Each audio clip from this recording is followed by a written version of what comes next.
الله الله الله الله الله. الحمد لله رب العالمين، والصلاة والسلام على سيد الأنبياء والمرسلين وعلى آله وأصحابه أجمعين، أما بعد. فقد قال الله تبارك وتعالى في كلامه المجيد والفرقان الحميد: أعوذ بالله من الشيطان الرجيم، بسم الله الرحمن الرحيم. لقد كان لكم في رسول الله أسوة حسنة. قال النبي صلى الله عليه وسلم: إنما بعثت معلما، او کما قال علیہ الصلاۃ والسلام. معزز سامعین کرام، نوجوان دوستوں اور بزرگوں، پچھلے 2 ہفتوں سے میں اپنی معروضات جناب نبی کریم صلی اللہ علیہ وسلم کی سیرت اور آپ کی زندگی کے تعلق سے پیش کر رہا ہوں، کیونکہ جناب نبی کریم صلی اللہ علیہ وسلم کی جو سیرت ہے اس کو بیان کرنا، اس کو پڑھنا اور اس کو سننا عبادت ہے. نبی علیہ السلام کی سیرت کو پڑھنا اور آپ علیہ السلام کا تذکرہ کرنا اور اس تذکرے کو سننا، یہ کیا ہے؟ عبادت ہے. تو پچھلے ہفتے میں نے آپ کو بتایا تھا کہ جب جناب نبی کریم صلی اللہ علیہ وسلم کی عمر 12 برس کی ہوئی تقریباً، تو آپ کے چچا جو ابو طالب ہیں وہ ملک شام سفر پر جانے لگے. تو نبی علیہ السلام نے بھی یہ ضد کی کہ اے چچا جان، میں آپ کے ساتھ ہی چلوں گا، اور حضرت ابو طالب سے لپٹ گئے، رونے لگے. تو حضرت ابو طالب کیونکہ اپنے بھتیجے محمد سے بڑی محبت کرتے تھے، تو ان کی محبت نے اس بات کو گوارا نہیں کیا کہ وہ اپنے بھتیجے کو یہاں پر اکیلا چھوڑ کر جائیں، بلکہ وہ ساتھ میں سفر میں لے گئے. اب جب ملک شام کی طرف روانہ ہوئے تو ایک جگہ ہے بصرہ، شہر کا نام ہے بصرہ. تو جب وہ بصرہ شہر میں پہنچے تو وہاں ایک گرجا گھر ہے، اس میں ایک راہب رہتا ہے جس کا نام ہے بحیرہ راہب. کیا نام ہے اس کا؟ بحیرہ راہب. وہ عیسائی راہب تھا، اور اس نے پچھلی جو کتابیں ہیں، توریت ہے، انجیل ہے، زبور ہے، اور پچھلی جو بھی آسمانی کتابیں ان کو پڑھ رکھا تھا، اور ان کتابوں میں نبی علیہ السلام کا تذکرہ موجود ہے. پچھلی جتنی بھی آسمانی کتابیں ہیں اس میں جناب نبی کریم صلی اللہ علیہ وسلم کا تذکرہ موجود ہے، اور اس درجے وضاحت کے ساتھ موجود ہے کہ قرآن پاک میں اللہ رب العزت نے ارشاد فرمایا: الذین آتیناہم الکتاب یعرفونہ کما یعرفون ابناءہم، کہ اللہ کے نبی صلی اللہ علیہ وسلم کو یہ اہل کتاب ایسے پہچانتے ہیں جیسا کہ یہ اپنی اولادوں کو، اپنے بیٹوں کو پہچانتے ہیں. یعنی آپ کی واضح علامتیں ان کتابوں کے اندر موجود تھیں کہ آپ کا نقشہ کیسا ہوگا، آپ دکھنے میں کیسے ہوں گے، آپ کے بال کیسے ہوں گے، آپ کی چال کیسے ہوگی، آپ کی گفتار کیسے ہوگی، آپ کے ساتھ کون لوگ ہوں گے، آپ کے دوست کون ہوں گے، آپ کے دشمن کون ہوں گے. یعنی اتنی واضح علامتیں موجود تھیں کہ ان کا جھٹلانا ناممکن ہے. تو جب وہاں سے بصرہ نامی جگہ سے اس قافلے کا گزر ہوا تو نستورہ جو بحیرہ راہب تھا اس نے یہ دیکھا کہ جب وہ لوگ پہاڑ سے نیچے کو اتر رہے تھے اور محمد رسول اللہ صلی اللہ علیہ وسلم جو بھی 12 سال کے ہیں، جب وہ نیچے کو اتر رہے تھے تو ایک بادل نے ان کے اوپر سایہ کر رکھا تھا، اور جو وہاں ایک بادل نے ان کے اوپر سایہ کر رکھا تھا، اور پھر جا کر ایک جگہ پر نبی علیہ السلام کے جو چچا ہیں ابو طالب، ان کے قافلے نے پڑاؤ ڈالا، اور ایک پیڑ کے نیچے جا کر یہ سب پورا قافلہ رکا. تو پیڑ کی جو شاخیں ہیں وہ نبی علیہ السلام کی طرف جھکی ہوئی تھی، وہ جھک رہی تھی جیسا کہ تعظیم کے طور پر انسان جھکتا ہے، سجدہ کرتا ہے. تو یہ منظر بحیرہ راہب نے اپنی آنکھوں سے دیکھا. تو بحیرہ راہب نے قافلے کے لوگوں سے ملاقات کی اور ملاقات کرنے کے بعد میں بحیرہ راہب نے کہا کہ بھئی میں تم تمام لوگوں کی دعوت کرنا چاہتا ہوں، آج شام پر تم لوگ ڈنر پر آ جاؤ، آج شام میں میں پورے قافلے کی دعوت کرنا چاہتا ہوں، میں کھانا کھلانا چاہتا ہوں پورے قافلے کو، تم سب کے سب آ جاؤ۔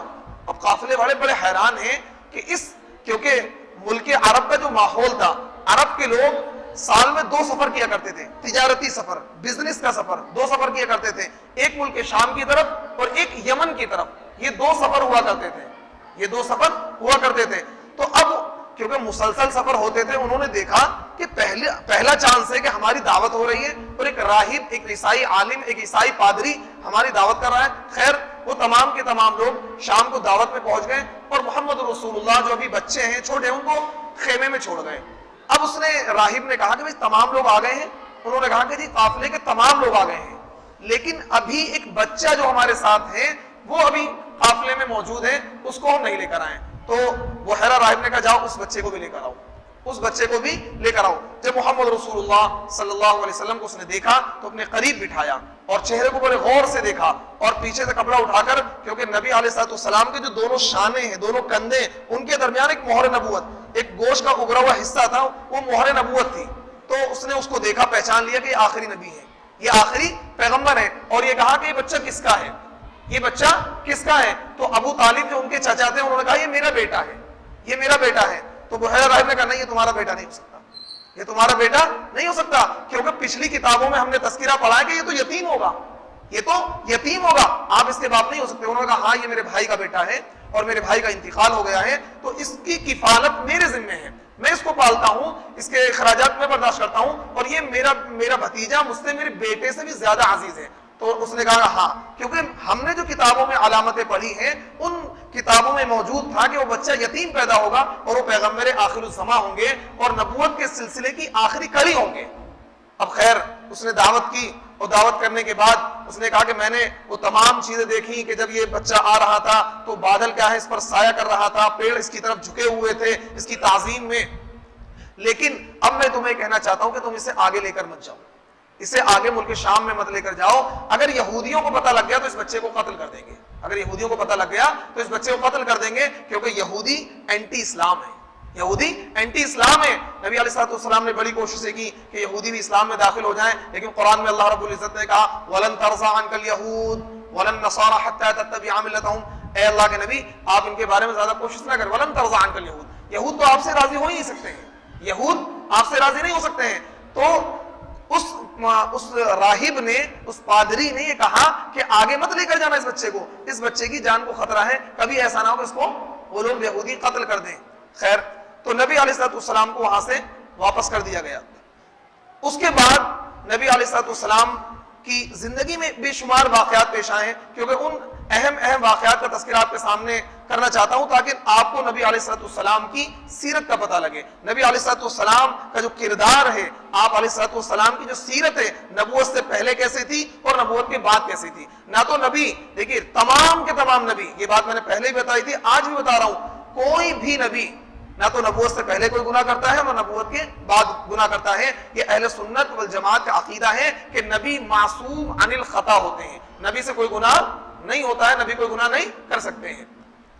اس کے بعد کا ایک واقعہ جو تاریخ کی کتابوں میں لکھا ہوا ہے، جنگ فجار کا واقعہ پیش آیا کہ آپ علیہ الصلوۃ والسلام نے جنگ فجار میں شرکت کی۔ عرب میں ماحول یہ تھا، جیسا کہ میں نے آپ کو بتایا، لڑائیوں کا بڑا ماحول تھا، قتل و غارت گری کا بڑا ماحول تھا، تو قبیلے قریش اور قبیلے قیس ان کے درمیان پرانی دشمنی تھی اور پرانی جنگ چلی آ رہی تھی۔ تو پھر یہ جنگ جو ہے ایک مرتبہ دوبارہ چھڑ گئی، یہ جنگ ایک مرتبہ دوبارہ چھڑ گئی، جس کو تاریخ میں کہتے ہیں جنگ فجار۔ کیا کہتے ہیں؟ جنگ فجار۔ فجار کے معنی تھے گناہ، فجار کے معنی تھے گناہ۔ اس جنگ کو جنگ فجار اس وجہ سے کہا گیا کیونکہ عرب کے اسلامی تاریخ کے اعتبار سے 4 مہینے ایسے ہوتے جن میں قتل و قتال کرنا حرام تھا، اور وہ لوگ حرام سمجھتے بھی تھے۔ ذی قعدہ، ذی الحج، محرم، یعنی جو عید کے بعد کے مہینے ذی قعدہ، ذی الحج، محرم اور ایک رجب کا مہینہ، یہ 4 مہینے اشہر حرم کہلاتے ہیں۔ اور زمانے جاہلیت میں بھی جو عرب کے لوگ تھے، مکے کے لوگ تھے، ان مہینوں میں قتل و قتال کو ناپسند کرتے تھے، قتل و قتال کو ناپسند کرتے تھے، کیونکہ یہ جنگ جو ہے، جنگ فجار، یہ اشہر حرم میں ہوئی ہے، اشہر حرم میں ہوئی ہے، اور حرمت والے عظمت والے مہینوں میں ہوئی ہے، اس وجہ سے اس جنگ کا نام کیا پڑ گیا؟ جنگ فجار، کہ گناہوں کی جنگ، یعنی ایسے مہینے میں جنگ کی گئی ہے کہ جس مہینے میں جنگ کرنا گناہ ہے، اس وجہ سے اس جنگ کا نام کیا پڑا؟ جنگ فجار۔ اور یہ جنگ کس میں ہوئی تھی؟ قبیلہ قریش اور قبیلہ قیس کے درمیان یہ جنگ ہوئی، اور نبی علیہ الصلوۃ والسلام نے بھی اس جنگ میں شرکت کی۔ کیوں شرکت کی؟ اس وجہ سے کہ نبی علیہ الصلوۃ والسلام کا جو قبیلہ تھا قریش وہ حق پر تھا اور قبیلہ قیس کے لوگ ناحق پر تھے، لیکن نبی علیہ الصلوۃ والسلام نے اس جنگ میں شرکت تو کی لیکن کسی کو نقصان نہیں پہنچایا، نہ کسی کو قتل کیا، نہ کسی کو تیر مارا۔ بس نبی علیہ الصلوۃ والسلام نے یہ کیا کہ آپ جو ہیں زبیر ابن عبد المطلب جو آپ کے چچا ہیں، آپ ان کے ساتھ کھڑے ہوئے اور کھڑے ہو کر آپ ان کو تیر اٹھا کر دیتے تھے۔ 4 دن گھماسان کی جنگ ہوئی، بڑی خطرناک آپس میں جنگ ہوئی، قبیلہ قیس میں اور قبیلہ قریش میں بڑی جنگ ہوئی، اور نبی علیہ الصلوۃ والسلام کیونکہ جوانی کی عمر کو پہنچ چکے تھے، آپ نے بھی اس جنگ میں شرکت کی کیونکہ خاندان کی عزت کا معاملہ تھا، اور قبیلہ قریش آپ کا جو قبیلہ تھا وہ حق پر تھا، لیکن نبی علیہ الصلوۃ والسلام اس جنگ میں شریک تو ہوئے لیکن آپ نے اپنی تلوار سے اپنے تیر سے کسی کو نقصان نہیں پہنچایا۔ صرف آپ کیا کرتے تھے؟ آپ اپنے چچا کے برابر میں کھڑے ہوئے تھے، اگر کوئی تیر آتا تو اس کو روک لیتے تھے اور اپنے چچا کو تیر اٹھا کر دے دیا کرتے تھے۔ لیکن جب یہ جنگ 4 دن کے بعد یہ جنگ ختم ہوئی تو عبداللہ ابن جدعان ایک شخص ہے، اس کے مکان پر ایک جلسہ ہوا، اس کے مکان پر قریش کے قبائل اکٹھا ہوئے، قیس کے قبائل کے لوگ اکٹھا ہوئے، اور مسلسل جنگ سے یہ لوگ پریشان ہو چکے تھے، سالوں سال تک جنگ چلتی تھی، بڑے بڑے خاندان تباہ و برباد ہو چکے تھے۔ تو کچھ لوگوں کے دل میں زبیر ابن عبد المطلب اور کئی سارے لوگ اکٹھے ہوئے کہ ایسا کرو اس جنگ کا خاتمہ کیا جائے، کیوں نہ آپس میں صلح کر لیں، کیوں نہ آپس میں صلح کر لیں اور صلح کر کے ایک پیسفل زندگی گزاریں، ایک امن والی زندگی گزاریں، ایک شانتی والی زندگی گزاریں۔ تو عبداللہ ابن جدعان ایک شخص ہے، اس کے مکان پر تمام لوگ اکٹھا ہوئے، قبیلہ قیس کے لوگ بھی اکٹھا ہوئے، قبیلہ قریش کے لوگ بھی اکٹھا ہوئے، اور خود نبی علیہ الصلوۃ والسلام بھی اس معاہدے کیا ہے آپ اس مکان پر اکٹھا ہوئے، اور یہ طے پایا، یہ دونوں قبیلوں کے درمیان طے پایا کہ آج سے ایک دوسرے پر کوئی کسی پر ظلم نہیں کرے گا، اور ہم ہمیشہ مظلوم کا ساتھ دیں گے، ظالم کا ساتھ نہیں دیں گے، ہم لوگ ہمیشہ حق کا ساتھ دیں گے، ناحق کا ساتھ نہیں دیں گے، اور اگر کسی بھی ظالم کو، کسی بھی ظلم کرنے والے کو، ناحق انسان کو مکے میں نہیں رہنا دیا جائے گا۔ اگر کوئی کسی پر ظلم کرے گا تو ہم سب کے سب مل کر اس ظالم کا مقابلہ کریں گے، ظلم کے خلاف آواز اٹھائیں گے، ظلم کے خلاف آواز اٹھائیں گے، مظلوم کا ساتھ دیں گے، ظالم کا ساتھ نہیں دیں گے۔ تو یہ معاہدہ ہوا، یہ معاہدہ قبیلہ قریش اور قبیلہ قیس کے درمیان ہوا، اور اس معاہدے میں جناب نبی کریم صلی اللہ علیہ وسلم نے شرکت کی، اور اس معاہدے کو کہا جاتا ہے حلف الفضول۔ اس معاہدے کا کیا نام ہے؟ حلف الفضول۔ یہ معاہدہ ہوا، اور اس معاہدے میں جناب نبی کریم صلی اللہ علیہ وسلم نے بذات خود شرکت کی ہے، بذات خود شرکت کی ہے، اور نبوت ملنے کے بعد آپ اس معاہدے کا تذکرہ کیا کرتے تھے، اور یہ کہا کرتے تھے کہ میں نے حلف الفضول میں شرکت کی ہے، اور ایک امن کا معاہدہ تھا، ایک پیسفل معاہدہ تھا، اس معاہدے میں نے شرکت کی ہے، اور ایسے معاہدے میں مجھے جب بھی بلایا جائے گا میں ایسے معاہدے میں شرکت کروں گا۔ اور آپ نے اس معاہدے کو اور اس کانٹریکٹ کو آپ نے پسند فرمایا کہ وہ جو معاہدہ ہوا تھا حلف الفضول کے نام سے قبیلہ قیس میں اور قبیلہ قریش میں، وہ ایک اچھا معاہدہ ہوا تھا، ایک لمبا سلسلہ جو سالوں سے چلا آ رہا تھا جنگ کا، وہ جنگ کا سلسلہ ختم ہوا، آپس میں محبت سے لوگ رہنے والے بن گئے، اور میں اس معاہدے میں شریک ہوا تھا۔ اگر اللہ کے نبی نے کہا اگر مجھے اس معاہدے کے مقابلے میں کوئی یہ کہتا کہ بھئی آپ اس معاہدے سے تم غداری کر دو اور مجھے سرخ قیمتی اونٹ بھی دیتا اس کے بدلے میں، یعنی مجھے چاہے وہ کتنی سرخ قیمتی اونٹ عرب کی ایک مشہور دولت ہے، یعنی کیونکہ جہاں جس چیز کا چلن ہوتا ہے وہاں اس چیز سے لوگ محبت رکھتے ہیں۔ ہمارے وہاں پیسہ آپ تو 1 لاکھ روپے آپ کو دیں گے ایسا کر لو، تو یہاں پیسے کا چلن ہے، وہاں گھوڑے کا اور اونٹ کا چلن تھا۔ تو اللہ کے نبی نے کہا اگر مجھے کوئی سرخ قیمتی اونٹ بھی دے گا اور یہ کہے گا کہ اس معاہدے سے غداری کرو تو میں نہیں کروں گا، کیونکہ معاہدہ ایک اچھا معاہدہ ہوا تھا، اور صدیوں کی جو لڑائی تھی وہ ختم ہو گئی تھی، آپس میں لوگ پیار محبت سے رہنے والے بن گئے تھے، اور اس طرح کے معاہدے میں مجھے جب بھی بلایا جائے گا میں شرکت کروں گا۔ تو یہ معاملہ ہوا۔ اس کے بعد ایک واقعہ یہ پیش آیا نبی علیہ الصلوۃ والسلام کی زندگی میں کہ جو خانہ کعبہ تھا، کیونکہ خانہ کعبہ تو جب سے حضرت آدم دنیا میں تشریف لائے، بقول روایت صحیحہ کہ سب سے پہلی تعمیر خانہ کعبہ کی کس نے کری ہے؟ فرشتوں نے کری ہے۔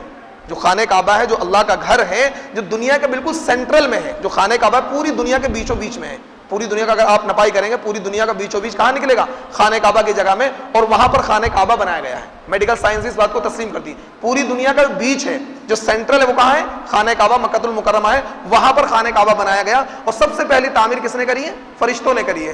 اس کے بعد کئی ساری تعمیریں ہوئیں اور طوفان آئے اور طوفان نوح کے اندر وہ ختم ہو گیا. پھر حضرت ابراہیم اور حضرت اسماعیل نے اس کو تعمیر کیا. تو یہ جو تعمیر تھی جو نبی علیہ السلام کے زمانے میں ہوئی، یہ تعمیر وہ تھی جس کو حضرت ابراہیم نے، جس کا تذکرہ قرآن میں موجود ہے، وَإِذْ يَرْفَعُ إِبْرَاهِيمُ الْقَوَاعِدَ مِنَ الْبَيْتِ وَإِسْمَاعِيلُ، کہ حضرت ابراہیم اور حضرت اسماعیل نے خانہ کعبہ کی بنیادوں کو اٹھایا. لیکن خانہ کعبہ کے اوپر چھت نہیں تھی، مطلب ایسی دیواریں تھی، چھت نہیں تھی خانہ کعبہ کے اوپر.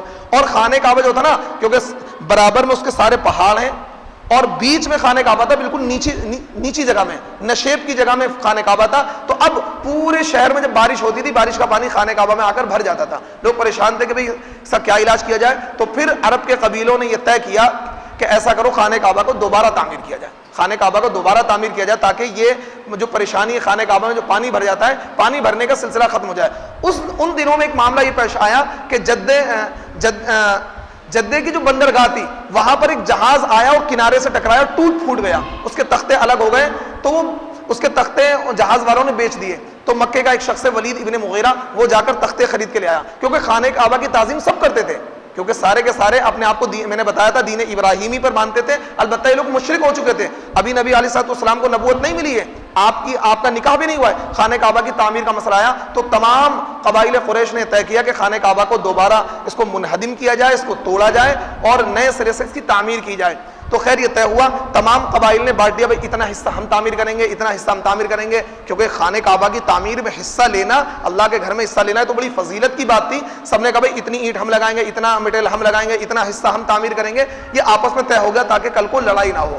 خیر اب خانہ کعبہ کی تعمیر شروع ہو گئی، اور تعمیر کیا ہے، اپنے جہاں تک پہنچنی تھی وہاں پہنچ گئی، قد آدم تک تعمیر پہنچ گئی. پھر کیا ہے، حجر اسود جو کالا پتھر ہے اس کو اس میں رکھا گیا، رکھنے کا موقع آ گیا. کیونکہ حجر اسود جو ہے تقریباً قد آدم کی اونچائی پر لگا ہوا ہے، تقریباً اتنی اونچائی پر کہ آپ اس طرح ہاتھ لگا سکتے ہیں. اتنی اونچائی پر خانہ کعبہ میں نصب ہے، فٹ کیا گیا ہے.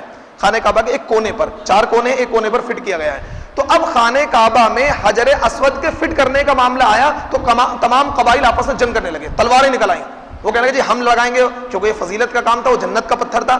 ایک قبیلہ کہنے لگا جی ہم اسے لگائیں گے، ایک دوسرا قبیلہ کہنے لگا ہم لگائیں گے. 4 دن تک یہ سلسلہ جاری رہا کہ فیصلہ نہیں ہو پا رہا تھا. آپس میں تلواریں نکل آئیں.